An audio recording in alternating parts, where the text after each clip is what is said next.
$35,639. According to educationdata.org's 2025 analysis, that is the average student debt for a new bachelor's degree holder in the United States. It is a number that hangs over millions of people.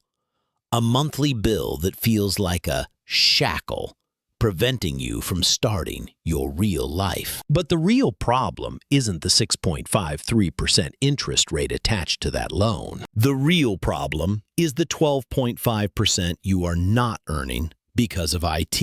I'm going to show you the exact plan to fix that right now. To really understand this, we need to look at two numbers. First, the visible cost you see on your statement every single month. Let's look at the standard repayment plan. With that average debt load of $35,639 at the current federal undergraduate interest rate of 6.53%, your standard repayment over 10 years comes out to roughly $400 per month. Every month, for a decade, $400 leaves your checking account.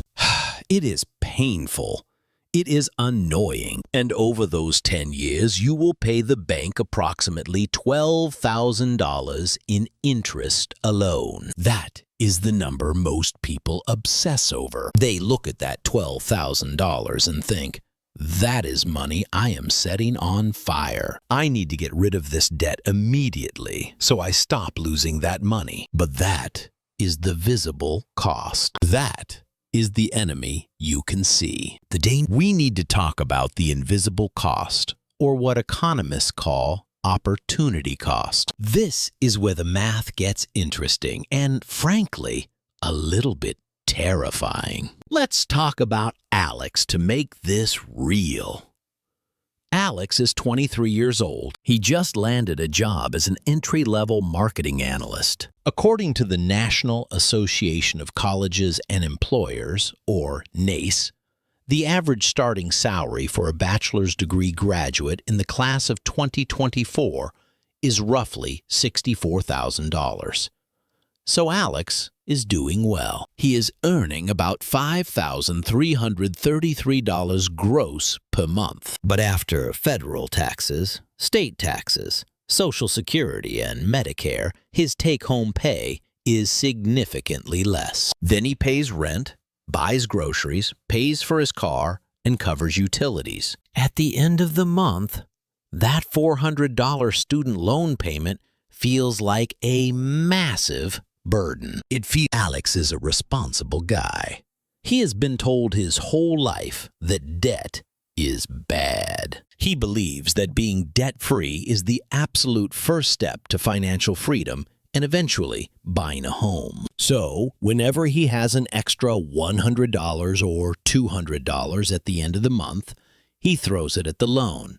He thinks he is winning. He thinks he is being financially responsible by destroying that debt as fast as possible to save that $12,000 in interest. But Alex is blind to the second number, the invisible number. What if, instead of rushing to pay off the loan, Alex just paid the minimum $400 and invested that same amount into the market? Let's look at the S&P 500. Based on historical data, the 10-year average annualized return of the S&P 500 is approximately 12.5%. If Alex invested that $400 a month into a standard S&P 500 index fund for the same 10 years, he would have been paying the loan.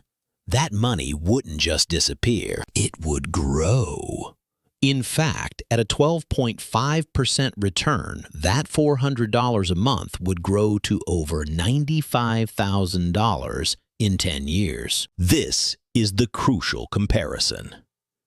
If you rush to pay off the debt, you save $12,000 in interest. That is your win. But if you invest that money instead, you gain $95,000 in wealth. The real cost of paying off your loan early isn't the interest you save.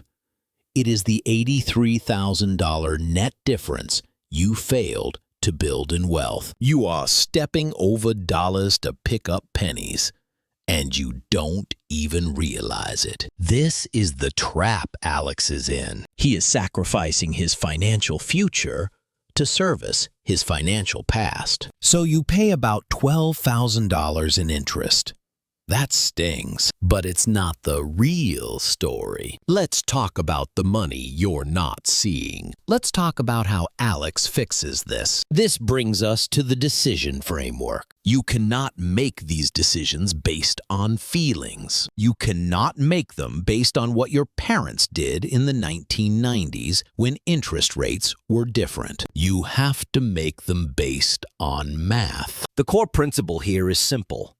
Your money should always work in the place that gives you the highest mathematical return. It is a concept called the cost of capital. If you have $1 and you can use it to pay off a debt that costs you 6%, or you can invest it to earn 12%, the math is undeniable. Every dollar you use to pay down the debt creates a return of 6%. That is the interest you save. But every dollar you invest creates a return of 12%. By choosing the debt, you are literally choosing to lose 6% of wealth generation every single year. So, here is step 1 of the framework.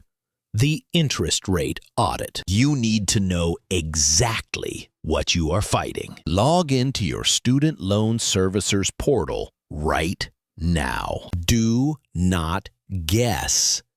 Look at the specific interest rate for every single loan group you have. You might have some at 4%, some at 5%, and some at 7%. Once you have those numbers, you apply the payoff versus invest threshold. This is a simple rule of thumb, but it is powerful. If a loan's interest rate is higher than a conservative long-term market return, let's say 7% to 8%, you should prioritize paying it off. Why? Because a guaranteed 8% return from paying off debt is incredible. It is hard to find a guaranteed 8% anywhere else. In that case, the debt is an emergency. Treat it like a FIRE. However, if the interest rate is lower than that 7% threshold, you should mathematically consider investing instead. Let's go back to Alex. He does his audit. He finds out his federal loan is at exactly 6.53%. He looks at the market average of 12.5%. The spread, the difference between what his debt costs and what his money could earn, is almost 6%. Alex is fighting a psychological battle here. The emotional desire to be debt-free feels safe. It feels certain.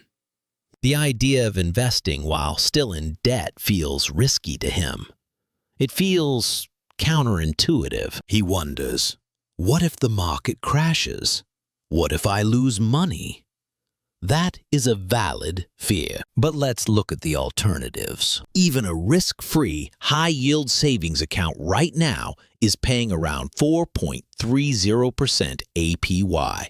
According to Bankrate and NerdWallet data from December 2024. Even that safe cash is earning something. But the market, over a 10-year horizon, has historically smoothed out the volatility to deliver that 12.5% average. When Alex sees these numbers side by side, the emotional barrier starts to crumble. He realizes that by rushing to pay off his 6.53% loan, he is effectively investing his extra cash at a 6.53% return. If he puts it in the S&P 500, he is targeting 12.5%. Why would he choose the lower return? He wouldn't, and neither should you. This simple comparison is the entire secret.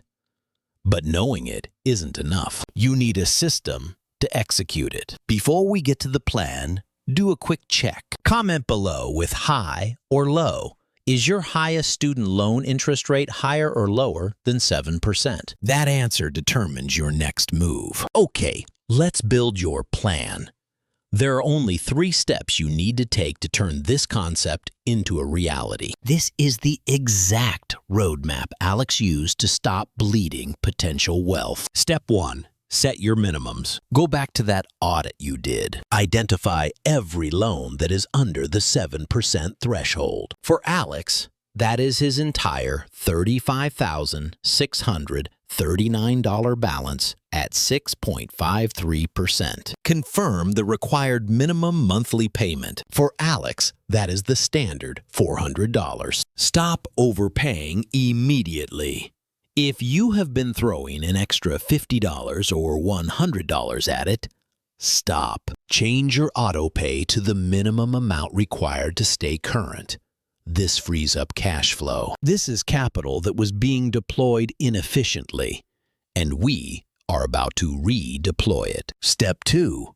Automate your freedom fund. You need to take the money you were using to overpay your loan, or the money you should be saving, and give it a new job.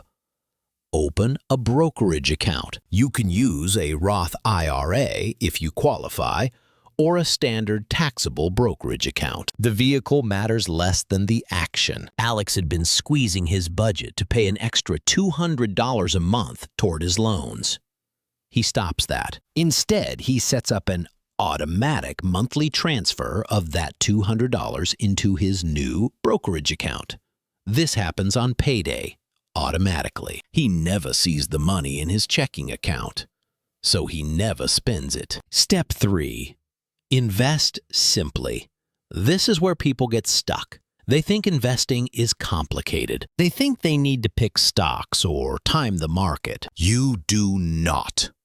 You are going to put 100% of that automated transfer into a low-cost, broad market index fund, specifically an S&P 500 ETF. Ticker symbols like VOO, Vanguard 500, or IVV, iShares Core S&P 500 are great examples. These funds simply buy the 500 largest companies in America. You are betting on the American economy, not a single company. You set it to buy automatically, and you forget it exists. Let's look at Alex's outcome now. He has shifted his strategy. He pays the required $400 to the loan servicer. He sends $200 to his S&P 500 fund. Fast forward 10 years. His student loan is paid off on its original schedule. He is debt-free. But here is the difference. Because he invested that $200 a month instead of giving it to the bank, he now has an investment account worth over $47,000. If he had used that $200 to pay down the debt, he would have been debt-free a few years earlier, sure. But he would have $0 in the bank. He would have to start saving from scratch at age 30. By doing both simultaneously, he ends the decade with no debt and a $47,000 down payment for a house. Why does this matter? Because according to research cited by Britannica, every $1,000 in student debt lowers the chance of homeownership for young adults by 1.5%. For someone like Alex with $35,000 in debt, that is a statistical handicap of over 50%. The debt makes you feel like you can't buy a home. But by building this asset column, this $47,000, Alex has solved the problem. He has the cash for the down payment. He beat the statistics. To recap, your student debt's real cost isn't the interest rate you are paying. It is the market returns you are missing out on. If your loan interest is lower than average market returns, around that 12.5% mark, it is mathematically superior to invest the difference rather than destroy the debt. We have proven that with Alex's numbers. You can start this today. Here are your immediate action steps. First, right now, look up the interest rate on all of your student loans. Know your number. Second, Calculate your minimum payment and decide exactly how much cash flow that frees up. Third, open that brokerage account and automate the transfer. Do not rely on your willpower. Rely on automation. If this framework gave you a new way to think about your debt, hit the like button so I know to make more content like this. And if you want to know exactly which index funds are best for that freedom fund, subscribe and turn on notifications because I am breaking that down in the next video. Finally, share this video with one friend who is stressing out about their student loans right now. You might just save them tens of thousands of dollars. Remember, this is educational content and not financial advice. Market returns are not guaranteed, and you should always consider your own personal financial situation and risk tolerance before making investment decisions. I'll see you in the next one.